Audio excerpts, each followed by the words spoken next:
Kutekwa, utekaji, mmoja kati ya msamiati uliopewa mwanya mpana kwenye kamusi ya maisha ya Watanzania. Kitabu ambacho kurasa zake zimesheheni hadithi za hofu, lawama na kusaka mwarobaini wa kuteketeza donda ndugu hili. Wanasiasa, wafanyabiashara kadhaa, viongozi wa dini wameonja chungu ya kile kinachoitwa utekaji. Mimi ni Franki Kashonde na hii ni Simulizi na Sauti. Ni zaidi ya siku 30 zimepita tangu mchungaji wa kanisa la Huduma ya Kristo Stephen Jacob mwenye umri wa miaka 35 kutekwa na watu wasiojulikana na baadaye kuokotwa na walinzi wa mashamba ya ngano mkoani Kilimanjaro. Mchungaji huyo mwenye kanisa lililopo mtaa wa FFU kata ya Murieti mkoani Arusha alitekwa Mei 16 mwaka 2025 asubuhi alipotoka nyumbani kwake kisha kupatikana Mei 17 mwaka 2025 katika eneo la West Kilimanjaro wilayani Siha mkoani Kilimanjaro. Akizungumza na gazeti la Mwananchi leo Jumanne Juni 17 mwaka 2025,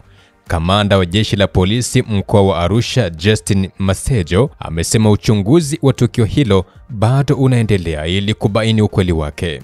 Mfuniko wa jungu la utekaji kwa sasa umewafunika Mdude Nyagali ambaye ni kada wa Chama cha Demokrasia na Maendeleo pamoja na wenzake. Bado jambo hili lipo mikononi mwa uchunguzi wa polisi. Mimi ni Franki Kashonde na hii ni Simulizi na Sauti.